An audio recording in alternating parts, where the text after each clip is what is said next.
નમસ્કાર. આજના કૃષિ દર્શન કાર્યક્રમમાં આપનું હાર્દિક સ્વાગત છે. આપણા કૃષિ પ્રધાન દેશમાં પશુપાલન એ કૃષિનું અભિન્ન અંગ છે. જ્યારે કોઈ ખેડૂત પશુપાલનને વ્યવસાય તરીકે સ્વીકારે છે ત્યારે પશુઓની પસંદગી કરવી એ ખૂબ જ મહત્વની બાબત બની જાય છે. દૂધાળા પશુઓની પસંદગી આ વિષય પર માર્ગદર્શન આપવા માટે આજે આપણા સ્ટુડિયોમાં ઉપસ્થિત છે ડૉક્ટર બી.ડી. સાવલિયા, જેઓ જૂનાગઢ કૃષિ યુનિવર્સિટીમાં પશુ ઉછેર કેન્દ્રમાં વૈજ્ઞાનિક તરીકે ફરજ બજાવે છે. સાવલિયા સાહેબ, સ્ટુડિયોમાં આપનું સ્વાગત છે. નમસ્કાર. નમસ્કાર. સૌપ્રથમ આપણા પશુપાલક મિત્રોને એ જણાવો, ખાસ કરીને સૌરાષ્ટ્ર વિસ્તારમાં દૂધાળા પશુઓની પસંદગી કરવાની આવે ત્યારે એમની કઈ ઓલાદની પસંદગી કરવી જોઈએ? આપણા સૌરાષ્ટ્ર વિસ્તારમાં જો ગાયની પસંદગી કરવાની હોય તો ગીર ગાય એ સૌથી ઉત્તમ છે અને સૌથી સારી ઓલાદ છે. તે જ પ્રમાણે જો ભેંસની પસંદગી કરવાની હોય તો જાફરાબાદી ભેંસ એ આપણા સૌરાષ્ટ્ર વિસ્તારની સારામાં સારી દૂધ આપતી ઓલાદ છે. આ બંને ઓલાદો આપણા સૌરાષ્ટ્ર વિસ્તારની વતની છે. એનું વતન સૌરાષ્ટ્ર વિસ્તાર જ છે અને સૌરાષ્ટ્ર વિસ્તારના વાતાવરણને તે અનુકૂળ થયેલી છે. માટે એની જે માવજત કરવી પડે એ માવજત ખૂબ જ ઓછી કરવી પડે છે અને એ સારું દૂધ ઉત્પાદન આપે છે. દૂધ ઉત્પાદન સારું છે, સાથે સાથે દૂધની અંદર ફેટના ટકા પણ ખૂબ જ સારા આવે છે. માટે આપણા સૌરાષ્ટ્ર વિસ્તારમાં ગાય, ગીર ગાય અને જાફરાબાદી ભેંસ એ સૌથી સારી દૂધ આપતી ઓલાદો છે અને એ જ આપણે દૂધ ઉત્પાદન માટે પસંદ કરવી જોઈએ. સામાન્ય રીતે જ્યારે કોઈ પણ પશુની પસંદગી કરવામાં આવે, ગાયની કે ભેંસની, તો એના કેવા પ્રકારના લક્ષણો જોવા જોઈએ? દુધાળ ગાય કે ભેંસની પસંદગી કરતી વખતે જાનવરની સામે ઊભી બે શિંગડા વચ્ચેથી નજર કરીએ તો જાનવર ગોળ ન લાગવું જોઈએ. તેનો આગળનો ભાગ સાંકડો હોવો જોઈએ અને પાછળનો ભાગ પહોળો હોવો જોઈએ. જો ખૂંદનો ભાગ છે એ ખૂંદના ભાગથી નીચે તરફ જઈએ તો છાતીનો ભાગ છે એ પહોળો હોવો જોઈએ. જે જાનવરની અંદર છાતીનો ભાગ પહોળો હોય તેનો અર્થ એ થયો કે એ છાતીના ભાગની અંદર જે હૃદય અને ફેફસા વગેરે અવયવો આવેલા છે એ ખૂબ જ વિકસિત છે અને આવું જાનવર જે છે એ દૂધ ઉત્પાદનની દૃષ્ટિએ ખૂબ જ ઉત્તમ છે. તે જ પ્રમાણે જાનવરની પીઠથી શરૂ કરી અને બાવલા તરફનો જે ભાગ છે એ ખૂબ જ પહોળો હોવો જોઈએ. એ જો ભાગ આ રીતે પહોળો હોય તો દૂધ ઉત્પાદનને લગતા જે અવયવો છે શરીરની અંદર એ ખૂબ જ વિકસિત અને સંતોષકારક રીતે એનો વિકાસ થયેલો હોય છે. એટલે આવા જાનવરનું દૂધ ઉત્પાદન ખૂબ જ સારું હોય છે અને એને આપણે પસંદગીની અંદર અગ્રક્રમ આપી શકીએ. ત્રીજી વસ્તુ એ છે કે જાનવરની ખૂંદથી પીઠ તરફનો જે કમરનો ભાગ છે એ પાછળના ભાગમાં પહોળો અને ખૂંદ તરફ સાંકડો હોવો જોઈએ. આ રીતે જો જાનવરનું બંધારણ હોય તો એનો અર્થ એ થાય કે પાચનને લગતા જે અંગો છે શરીરની અંદર એ સુવિકસિત છે અને સારો એવો વિકાસ થયેલો હોય છે. માટે આવા જાનવર જે છે એ વધારે ખોરાક ખાય છે અને વધારે દૂધ આપે છે. એટલે આવા જે સુવિકસિત બેક અથવા તો જે પાછળની પીઠ છે એવા જાનવરો છે એનો કૂખનો ખાડો મોટો હોય છે, ઊંડો હોય છે અને ત્રિકોણાકાર હોય છે. એટલે આ બધા જે લક્ષણો છે એ આપણે જાનવર પસંદ કરતી વખતે ધ્યાનમાં રાખીએ તો આપણને સારું જાનવર પસંદ કરી શકીએ. એમનું બંધારણ કેવું હોવું જોઈએ? એટલે એવું ખરું કે કોઈ જાડી ભેંસ કે જાડી ગાય હોય એટલે આપણે જાડું જાનવર પસંદ કરીએ તો એ વધારે દૂધ આપે અને કોઈ દુબળું પાતળું જાનવર હોય તો એ ઓછા પ્રમાણમાં દૂધ આપે? ના, એવું નથી. સામાન્ય રીતે જે વધારે દૂધ આપતું ગાય કે ભેંસ હોય એ વધારે ખોરાક ખાય છે, પરંતુ એ ખોરાકનું દૂધમાં રૂપાંતર થાય છે. એટલે સૌથી સારું વધારે દૂધ ઉત્પાદન આપતું જે જાનવર હોય એ ગોળ અથવા તો વધારે ચરબીવાળું અથવા જેને આપણે કહીએ કે વધારે તાજું એવું ના હોવું જોઈએ. એ જાનવર જે છે એની આપણે જે દૂરથી જોઈએ તો છેલ્લી બે પાંસળીઓ આપણે સ્પષ્ટ દેખાવી જોઈએ. એટલે કે જાનવર થોડું દુબળું હોવું જોઈએ અને સાથે સાથે સુડોળ પણ હોવું જોઈએ. ત્યાર પછી બીજી અગત્યની વસ્તુ બંધારણમાં એ છે કે ગાય કે ભેંસને આપણે બાજુથી જોઈએ થોડા દૂરથી તો તે ફાચર આકારની એનું શરીર આપણને દેખાવું જોઈએ. ફાચર એટલે ત્રિકોણ આકારનું, જેમાં માથાનો અને ગરદનનો ભાગ સાંકડો અને બાવલા તરફનો ભાગ છે એ ખૂબ જ પહોળો હોવો જોઈએ. જો શરીરનું આવું બંધારણ અને આવો આકાર જો હોય તો એ ગાયો ભેંસોની દૂધ ઉત્પાદન ક્ષમતા ખૂબ જ સારી છે એમ કહી શકાય. એટલે પશુપાલક મિત્રો, આપે જ્યારે પણ જાનવરની પસંદગી કરવાની થાય ત્યારે માત્ર એ પશુ જાડું છે માટે વધારે દૂધ આપશે એવી ભ્રમણામાં ન રહેવું જોઈએ અને સાવલિયા સાહેબે જે રીતે આપણને માર્ગદર્શન આપ્યું એ પ્રમાણે આપે પશુની પસંદગી કરવી જોઈએ. હવે જે ભાગમાં દૂધનો સંગ્રહ થાય છે એટલે કે પશુનું બાવલું કે આવ એ કેવા પ્રકારનું હોવું જોઈએ? ગાય ભેંસની જે દૂધ ઉત્પાદનની શક્તિ છે એ આપણે બીજા અંગોની સરખામણીમાં તેના બાવલાઓના વિકાસ ઉપરથી આપણે સૌપ્રથમ ખ્યાલ આવે છે. કારણ કે જે ગાય કે ભેંસનું બાવલું અથવા આવ એ વધારે સુવિકસિત હોય તેની દૂધ ઉત્પાદન શક્તિ ખૂબ જ સારી હોય છે. સામાન્ય રીતે જે આવ અથવા જે બાવલું છે એ શરીરને ચોટેલું હોવું જોઈએ અથવા તો શરીર સાથે મજબૂત રીતે જોડાયેલું હોવું જોઈએ. ઘણી ગાયો ભેંસોમાં આ બાવલું છે એ લટકતું અથવા તો લબડતું અથવા તો ગાયના શરીર સાથે પૂરેપૂરું જોડાયેલું હોતું નથી.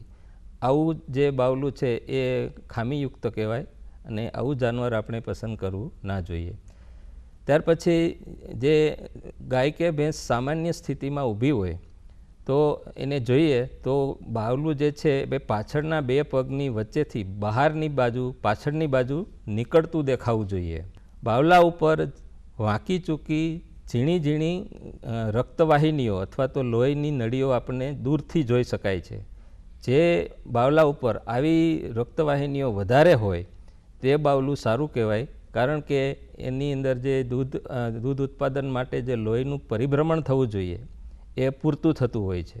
એના પછીની અગત્યની વાત એ છે કે બાવલું જે છે એ 4 વિભાગમાં વહેંચાયેલું હોય છે. આ 2 આગળના અને 2 પાછળના. આ 4 વિભાગ એના સંપૂર્ણ વિકસિત હોવા જોઈએ. ઘણી ગાયો ભેંસોમાં આગળના 2 ભાગ અથવા તો પાછળના 2 ભાગ એ અવિકસિત અથવા તો અલ્પ વિકસિત હોય છે અથવા તો નાના હોય છે. તો આવું બાવલું પણ યોગ્ય નથી. ઘણી ગાયો ભેંસોમાં બાવલાનો ઉપરનો ભાગ છે એ પહોળો હોય છે અને નીચેનો ભાગ એકદમ સાંકડો હોય છે. એટલે આવું જે બાવલું છે ગરણી આકારનું આપણને દેખાય છે, એ પણ યોગ્ય નથી. એટલે આ બધી બાબતો ધ્યાનમાં રાખી અને જો પૂર્ણ વિકસિત બાવલું હોય તો એ ગાય કે ભેંસનું દૂધ ઉત્પાદન ચોક્કસ સારું હશે એમ આપણે માની શકીએ. એટલે બાવલાનો આકાર અને એના આધારે પસંદગી કરવી એ પણ ખૂબ જ મહત્વનું બની જાય છે. હવે ત્યારબાદ આવે છે આંચળ. તો આંચળ કેવા પ્રકારના હોવા જોઈએ? જ્યારે આવી પસંદગી કરવાની થાય તો એ બાબત આપણે શું ધ્યાન રાખવું જોઈએ? જેટલું દૂધ ઉત્પાદનમાં આવનું અથવા તો બાવલાનું મહત્ત્વ છે એટલું જ મહત્ત્વ આંચળનું પણ છે, કારણ કે આંચળ પણ દૂધ ઉત્પાદન માટે ખૂબ જ અગત્યનું અંગ છે. સામાન્ય રીતે ગાય કે ભેંસના આંચળ લાંબા, નળાકાર, સરખે અંતરે ગોઠવાયેલા અને કોઈ પણ ખામીયુક્ત વગરના હોવા જોઈએ. ત્યાર પછી ઘણી ગાયોમાં એવું હોય છે કે કેટલાક આંચળ નાના હોય છે, કેટલાક મોટા હોય છે. ઘણી વખત આંચળની આપણે દબાવીએ તો એની અંદર આપણે ગાંઠ જોવા મળે છે, એ પણ ખામીયુક્ત આંચળ છે. ઘણા આંચળ એવા હોય છે કે જેનો છેડે એક ખાંચો હોય છે, જેમ શીશીની અંદર ગળું હોય છે એ ગળું પડી ગયેલું આંચળ હોય છે. તો આવા આંચળ પણ ખામીયુક્ત આંચળ ગણાય છે. એટલે આવા ખામીયુક્ત આંચળવાળા જાનવરો આપણે પસંદ ન કરવા જોઈએ અને એ પણ જોવું જોઈએ કે 4 આંચળમાંથી દૂધ વ્યવસ્થિત આવે છે કે નહીં. ઘણી વખત આંચળ બંધ પણ થઈ ગયેલો હોય છે. એટલે ગાય કે ભેંસની પસંદગી કરતી વખતે આંચળની આ બધી વસ્તુઓ ખાસ જોવી જોઈએ, જેથી આપણે સારી ગાય પસંદ કરી શકીએ.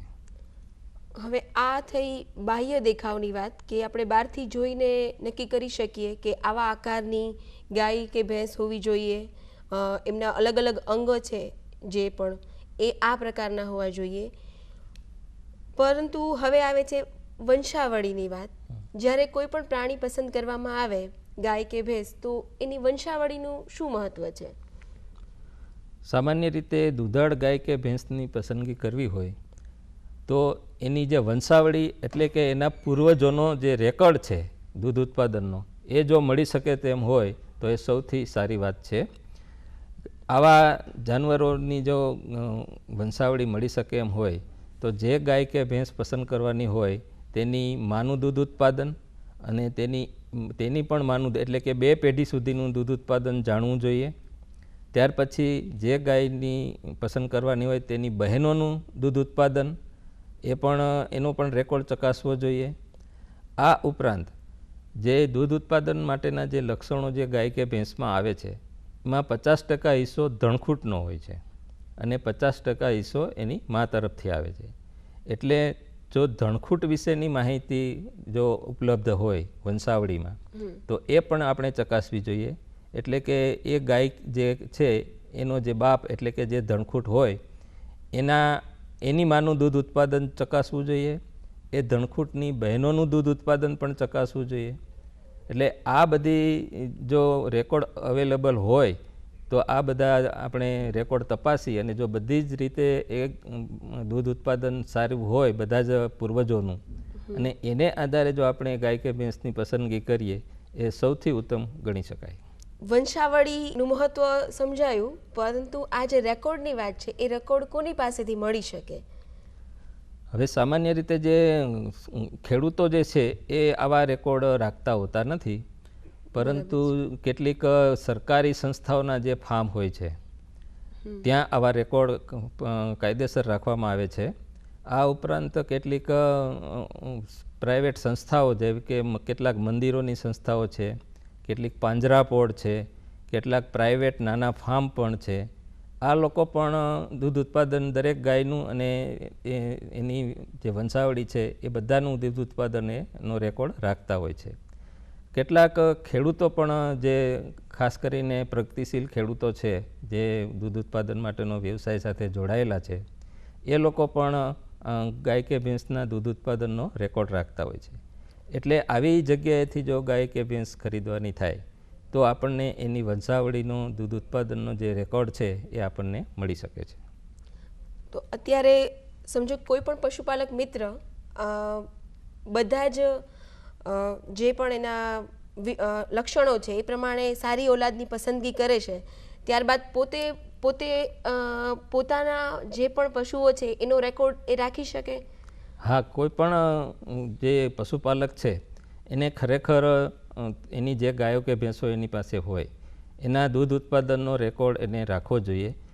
એને પણ ભવિષ્યમાં એને એ વાછડીઓ કે જેની પાડીઓ છે એ જ્યારે વેચવાની થાય ત્યારે એ રેકોર્ડ એનું કામ આવે છે. આ ઉપરાંત ઘણી વખત એને ધણખૂટ તરીકે કોઈ બળદ કોઈ વાછરડાને એને રાખવાનો થાય ત્યારે પણ આ રેકોર્ડ એને કામ આવે છે. માટે લગભગ બધા જ પશુપાલકોએ દૂધ ઉત્પાદન માટેનો એનો જે રેકોર્ડ છે એ એક રજિસ્ટરની અંદર એ રાખવો જોઈએ.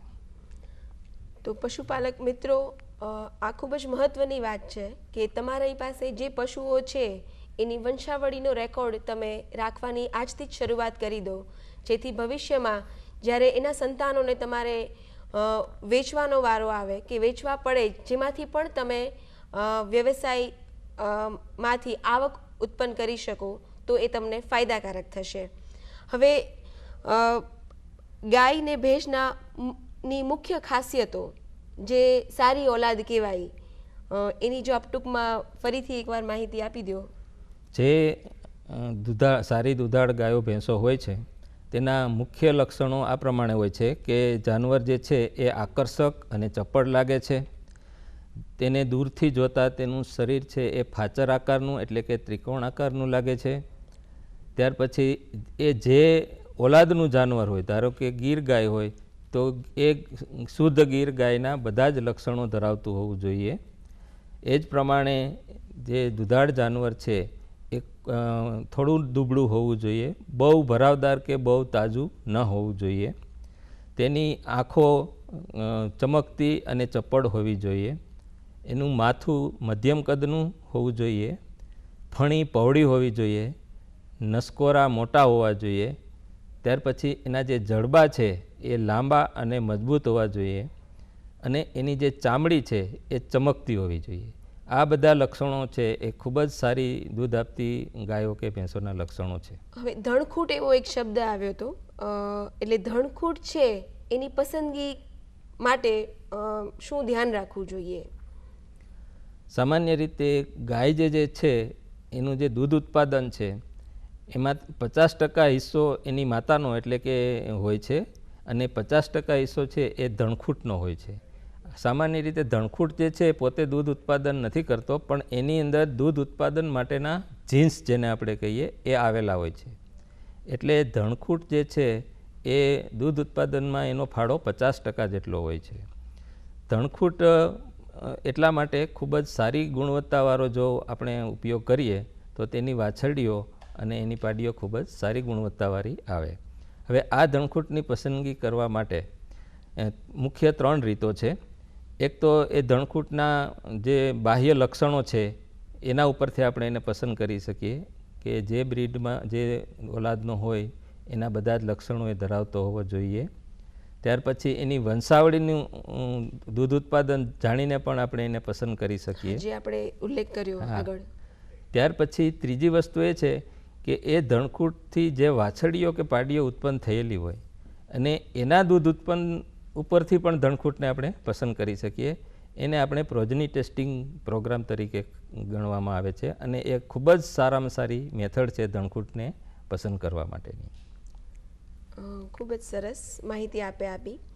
હવે જાફરાબાદી ભેંસ અને ગીર ગાય એના શારીરિક લક્ષણો છે જે ધ્યાનમાં લેવા જોઈએ, એને પણ ફરીથી એકવાર વિગત આપ જણાવી આપો.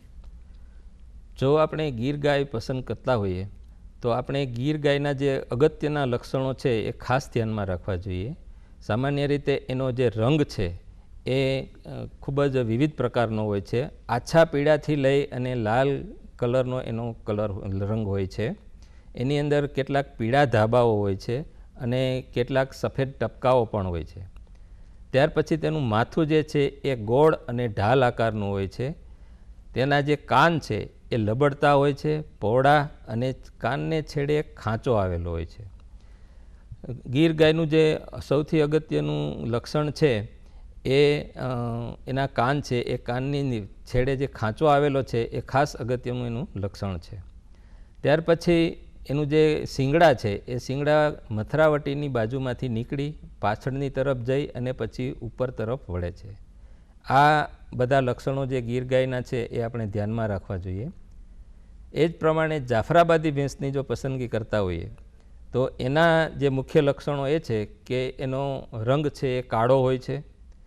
કેટલીક જાફરાબાદી ભેંસોનો ભૂરો રંગ પણ હોય છે અને એમાં સફેદ ટપકા, ધારો કે કપાળ ઉપર સફેદ ટપકું, પૂંછડા ઉપર સફેદ કલર અને જે ખરી હોય એની ઉપર પણ સફેદ કલર જોવા મળે છે.